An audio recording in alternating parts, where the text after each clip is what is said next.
Me llamo Esteban Romero y tengo 73 años. Lo que voy a contarles cambió mi existencia para siempre. Mientras disfrutaba de unas merecidas vacaciones junto al mar, algo que había esperado durante mucho tiempo, recibí un mensaje que me heló el corazón. Era de mi vecina, diciéndome que mi nuera estaba enseñando mi propiedad a posibles compradores.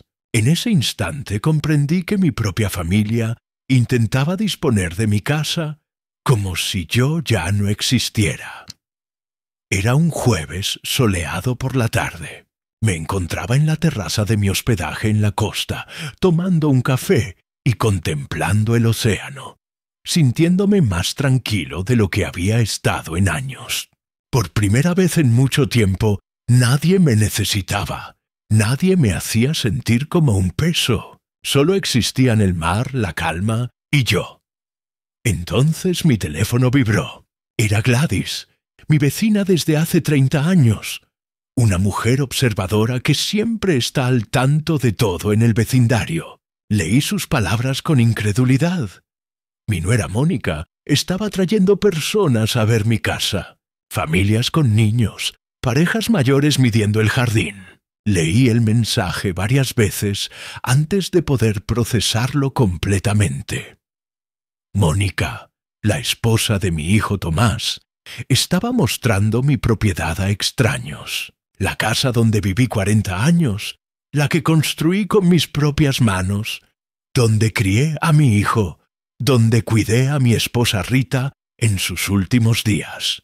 Pero lo que Mónica nunca imaginó es que su suegro había tomado precauciones que nadie en la familia conocía. No siempre fui este anciano que su nuera consideraba un obstáculo. Durante 45 años trabajé como electricista certificado, el hombre que instaló sistemas eléctricos en medio barrio, que reparaba electrodomésticos en su taller, que jamás cobró a un vecino sin recursos. Me casé con Rita cuando tenía 25 años. Ella trabajaba en una fábrica textil y yo acababa de independizarme profesionalmente.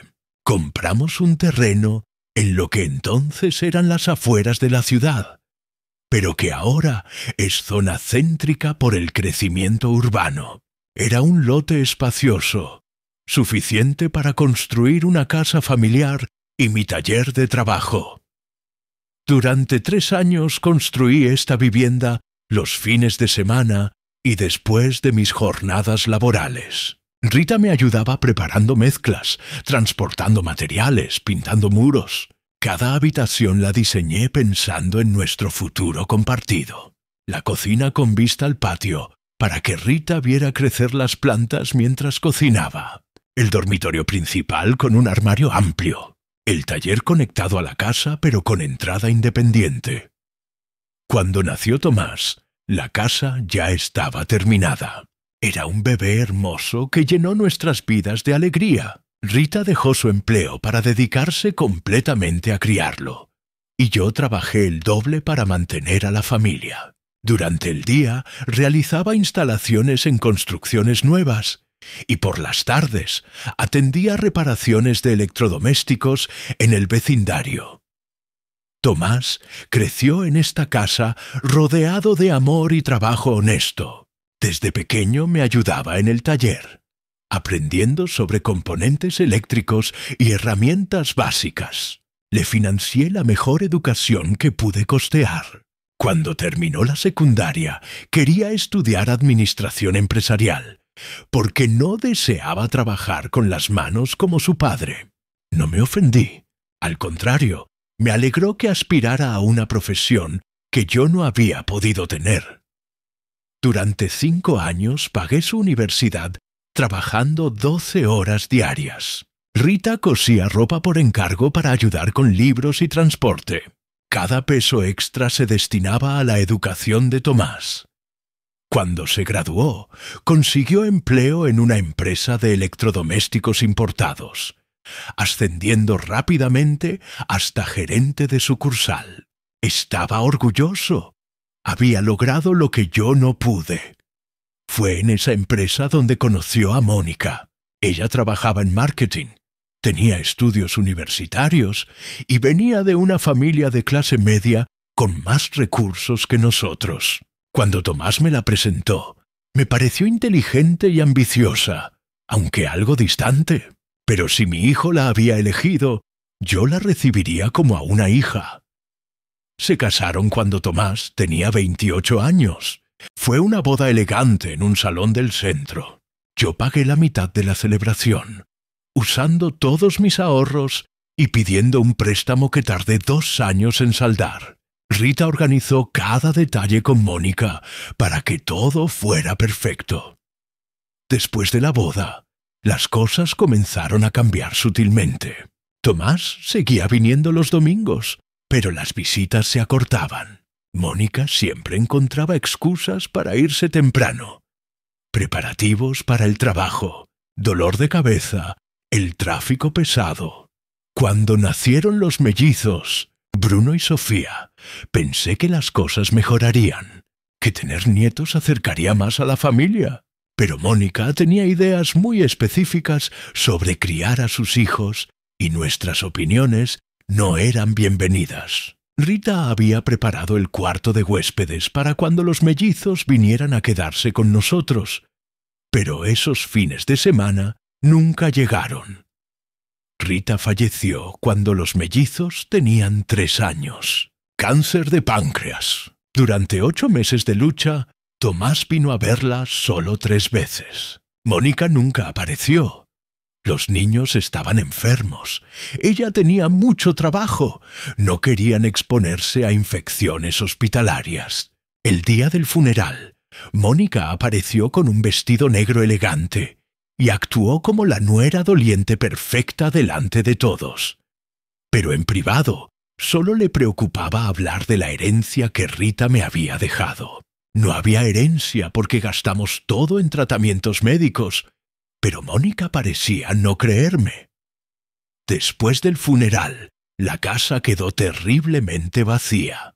40 años de recuerdos convertidos en silencio y soledad. Tomás me visitaba semanalmente los primeros meses, pero gradualmente las visitas se espaciaron hasta convertirse en llamadas telefónicas esporádicas. Los mellizos, que ahora tenían 4 años, apenas me conocían. No me llamaban abuelo, sino señor Esteban. Un día, hace 2 años, Tomás vino con una propuesta sorprendente. Me dijo que Mónica y él habían estado hablando y pensaban que esta casa era demasiado grande para mí solo. ¿No sería mejor que me mudara a un departamento más pequeño, más fácil de mantener? Ellos me ayudarían a buscar algo cerca del centro. La propuesta sonaba lógica y considerada, pero algo en el tono de Tomás me hizo sospechar. Pregunté qué pasaría con esta casa. Tomás se puso incómodo y sugirió que podría venderla, comprarme un departamento con ese dinero, y me sobraría para vivir cómodamente. Ahí entendí de qué se trataba realmente. No era preocupación por mi bienestar, sino un plan para que yo vendiera la casa y ellos pudieran heredar el dinero mientras yo todavía estaba vivo. La propiedad había aumentado mucho de valor, y ellos querían su parte antes de esperar a que falleciera.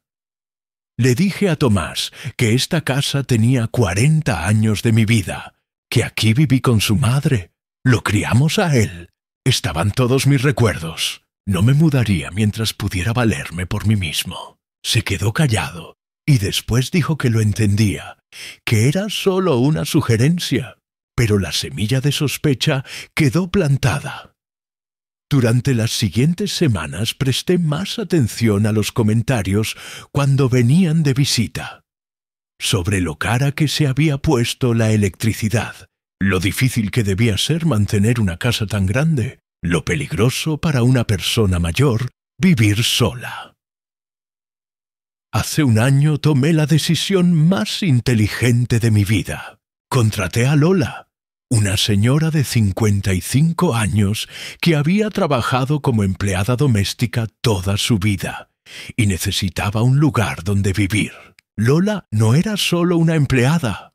Cocinaba, limpiaba pero también conversaba conmigo. Me ayudaba con las compras. Se preocupaba genuinamente por mi salud.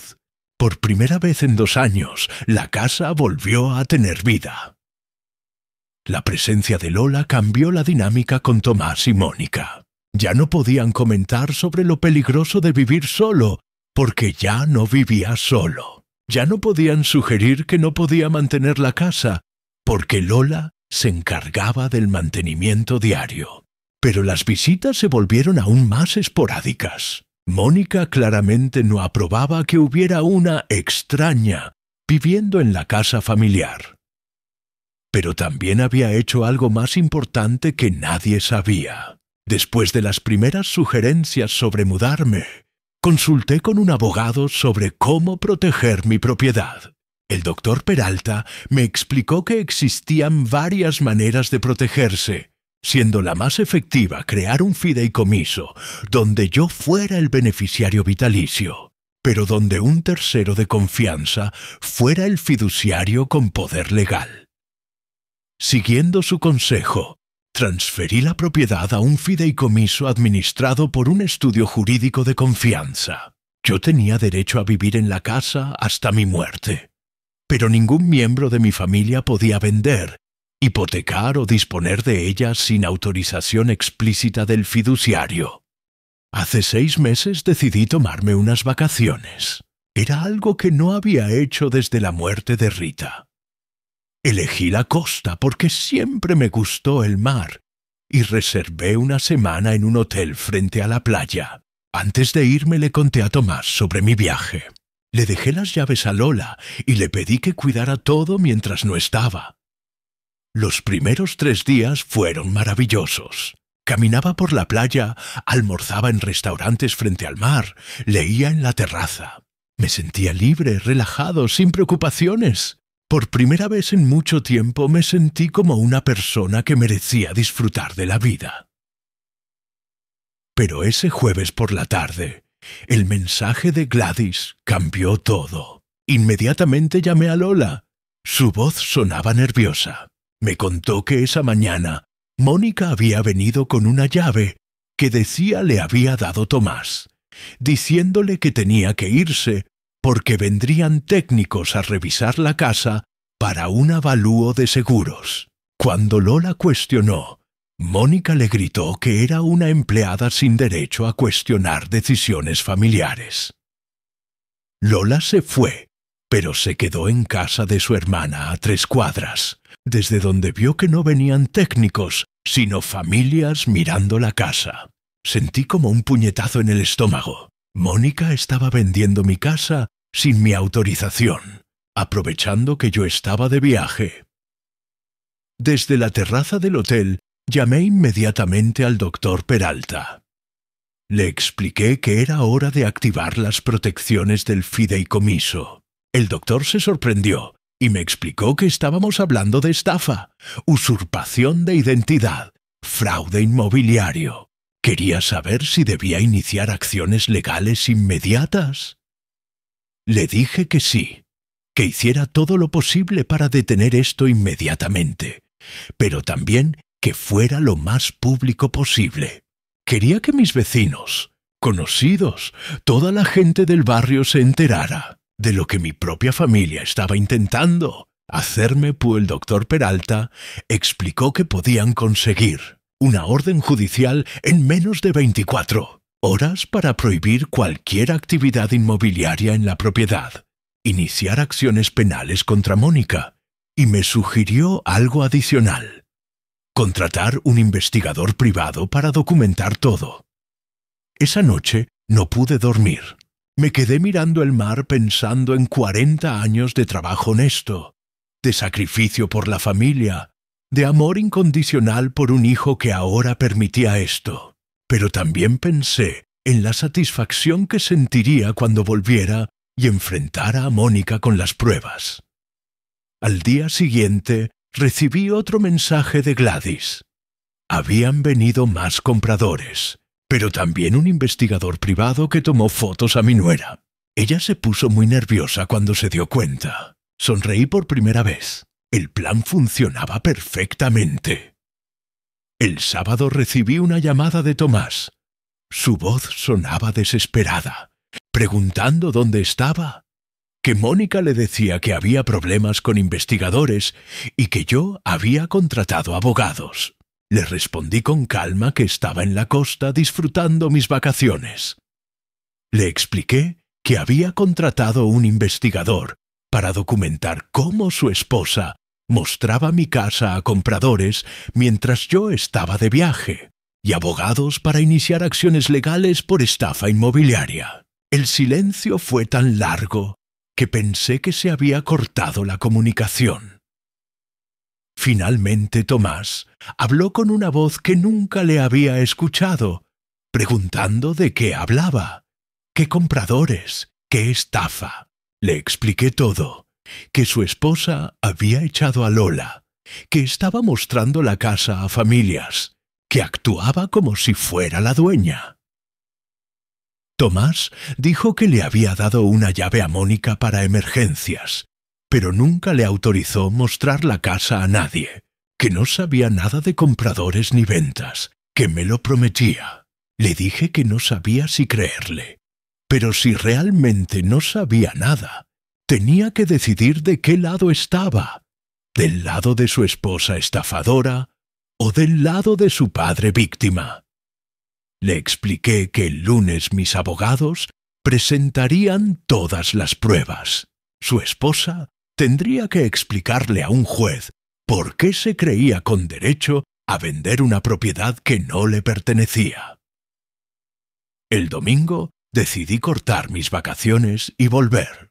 Necesitaba estar presente cuando se ejecutaran las acciones legales. Quería ver la cara de Mónica cuando se diera cuenta de que su plan había fracasado. Cuando llegué, Lola me esperaba con una sonrisa enorme. Me contó que la policía había venido con una orden para que nadie más entrara sin mi autorización, y le dijeron a Mónica que si volvía sin permiso, la arrestarían. También me contó que los vecinos habían preguntado qué pasaba. Gladys había difundido por todo el barrio que Mónica intentaba vender mi casa sin mi permiso, y la indignación era general. El lunes por la mañana llegó el oficial de justicia con la citación para Mónica. El doctor Peralta llegó con una carpeta llena de evidencias. Fotos de mi nuera mostrando la casa a 5 familias diferentes durante 3 días. Grabaciones de audio donde les decía que yo estaba en un geriátrico y que la familia necesitaba vender urgentemente. Declaraciones juradas de 3 vecinos. Además, habían descubierto que había publicado un aviso clasificado en Internet describiendo la propiedad como venta urgente por motivos familiares y dando su propio teléfono como contacto. A las 11 llegó Tomás, solo, con cara de no haber dormido. Me dijo que Mónica le había contado todo, que estaba llorando desde ayer, que nunca quiso lastimarme. Le respondí que no lloró cuando echó a Lola, ni cuando mintió a los compradores, ni cuando calculó cuánto ganaría vendiendo mi propiedad sin mi permiso. Estaba llorando porque la descubrieron, no por arrepentimiento. Tomás seguía tratando de minimizar la gravedad, pidiendo que hubiera alguna manera de solucionar esto sin tribunales, argumentando que éramos familia. Le dije que durante años me hicieron sentir como un estorbo en mi propia casa, que me sugirieron mudarme para heredar la propiedad, y ahora que su esposa había actuado sobre esas sugerencias, me pedía que la perdonara porque éramos familia. El doctor Peralta intervino explicando que su esposa había cometido múltiples delitos federales, que no era un error, sino un plan deliberado y sistemático para robar una propiedad. Le hice una propuesta a Tomás. Su esposa iría a juicio y enfrentaría las consecuencias, pero él tenía una oportunidad de elegir de qué lado estar. Si públicamente condenaba lo que hizo su esposa, si reconocía que estuvo mal, si me apoyaba en el proceso legal, podríamos reconstruir nuestra relación después. Pero si la defendía, estaría eligiendo estar del lado de la criminalidad. Tomás finalmente habló. Amaba a Mónica, pero lo que hizo estuvo completamente mal. Él no sabía nada, y si lo hubiera sabido, la habría detenido. Me apoyaría en todo lo necesario para el proceso legal. El juicio duró 3 meses. Tomás cumplió su palabra. Testificó en mi favor, confirmando que nunca autorizó la venta y no estuvo al tanto de los planes de su esposa. También llevó a los mellizos a visitarme regularmente, algo que no había pasado en años. Bruno y Sofía empezaron a conocerme realmente por primera vez. Descubrieron que su abuelo sabía arreglar juguetes, que tenía herramientas interesantes, que sabía contar historias de cuando su papá era chico. Mónica fue condenada a 2 años de prisión en suspenso y una multa equivalente al 10% del valor de la casa. También tuvo que hacer trabajos comunitarios durante 1 año en un hogar de ancianos. Pero la consecuencia más importante fue que toda nuestra familia y círculo social se enteró. Mónica perdió completamente su reputación en el barrio. Tomás me pidió el divorcio 6 meses después del juicio, explicando que esos meses le dieron tiempo para reflexionar, que se dio cuenta de que estaba casado con una mujer que no conocía realmente, que una persona capaz de planear un robo contra su propio padre no era alguien con quien podía compartir su vida. Con el divorcio, muchas cosas cambiaron. Tomás se mudó de vuelta al barrio, a 3 cuadras de mi casa. Los mellizos empezaron a pasar todas las tardes después del colegio conmigo y con Lola. Mi casa se llenó otra vez de voces de niños, risas, vida familiar. Bruno descubrió que le fascinaba el taller de electricidad. Empezó a ayudarme con reparaciones simples, desarrollando la misma curiosidad que había tenido su padre. Sofía se convirtió en la asistente de Lola en la cocina, aprendiendo recetas tradicionales que creía perdidas para siempre. 1 año después del juicio, decidí hacer algo que había estado considerando. Con parte del dinero que había ahorrado, compré la casa de al lado que estaba en venta. Mi plan era convertirla en un taller comunitario, donde adultos mayores del barrio pudieran aprender oficios básicos o enseñar sus propias habilidades a las generaciones más jóvenes. La idea surgió porque después del escándalo, muchos vecinos mayores empezaron a visitarme para contarme situaciones similares que habían vivido con sus propias familias. Don Roberto me contó que sus hijos intentaron convencerlo de vender para invertir en proyectos comerciales. Doña Carmen confesó que su nuera la presionaba para firmar un poder general bancario. El taller comunitario se convirtió en algo más grande de lo imaginado. Durante la semana funcionaba como espacio donde adultos mayores enseñaban oficios tradicionales: carpintería, costura, electricidad básica, plomería, jardinería. Los fines de semana se convertía en centro de encuentro intergeneracional. Tomás se involucró completamente en el proyecto, usando sus conocimientos de administración para organizar finanzas, conseguir donaciones, establecer convenios con escuelas técnicas. Por primera vez en años trabajamos juntos en algo que nos importaba a ambos. Los mellizos se convirtieron en embajadores oficiales del taller, trayendo compañeros de colegio para conocer a los abuelos. Voluntarios. 2 años después, recibimos una visita inesperada. Un periodista de televisión local que había escuchado sobre nuestro proyecto y quería hacer un reportaje sobre cómo adultos mayores estaban creando espacios comunitarios después de experiencias de abandono familiar. Durante la entrevista me preguntó cómo logré transformar una experiencia tan dolorosa en algo tan positivo. La respuesta me sorprendió a mí mismo. Cuando alguien te traiciona, tienes 2 opciones: Quedarte amargado reviviendo la traición o usar esa experiencia para ayudar a otros que están pasando por lo mismo. Elegí la segunda porque descubrí que ayudar a otros me ayudaba a sanar mis propias heridas.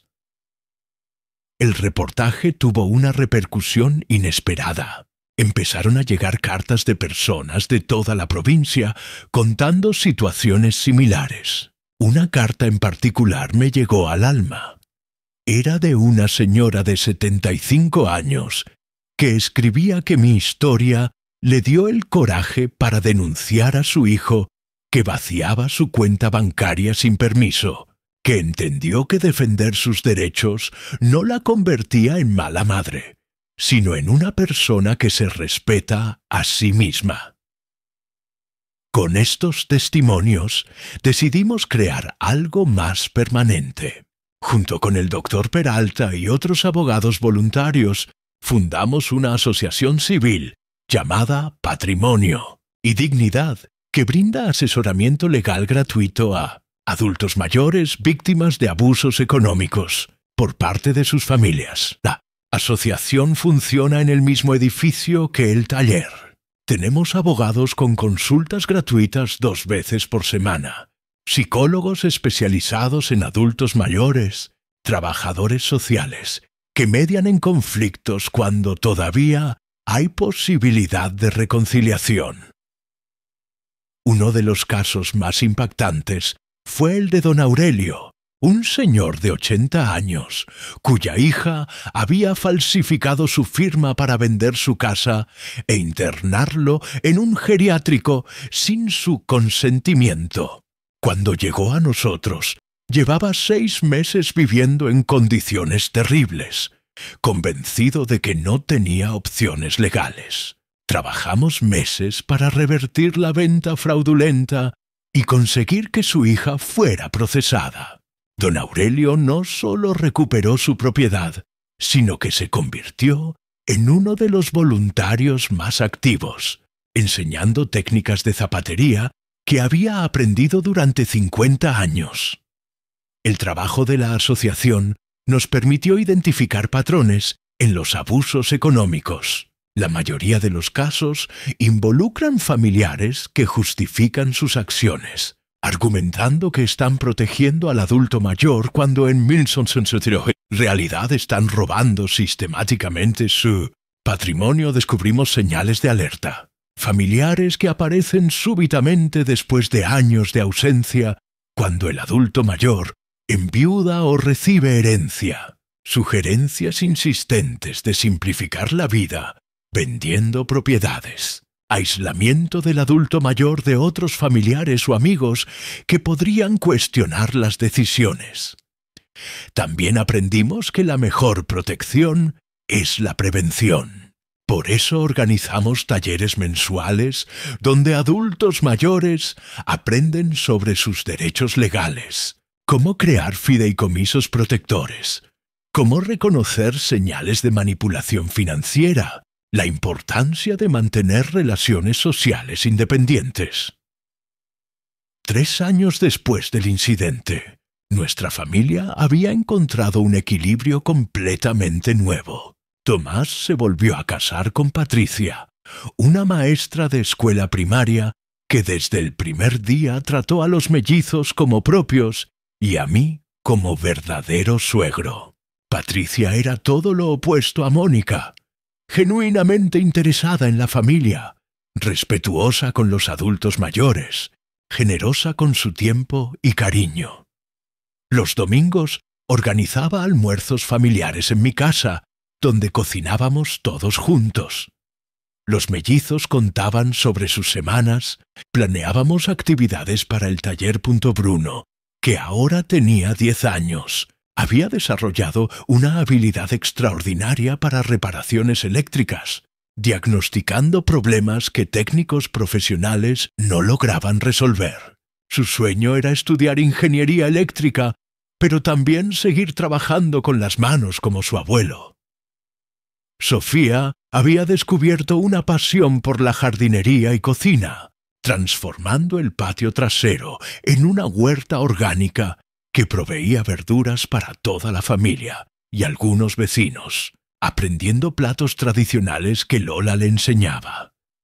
Pero lo más importante era que los mellizos habían aprendido lecciones sobre respeto familiar que los acompañarían toda la vida. Entendían que los abuelos no son cargas, sino bibliotecas vivientes llenas de experiencias y sabiduría, que cuidar a los adultos mayores no es caridad, sino justicia y reciprocidad.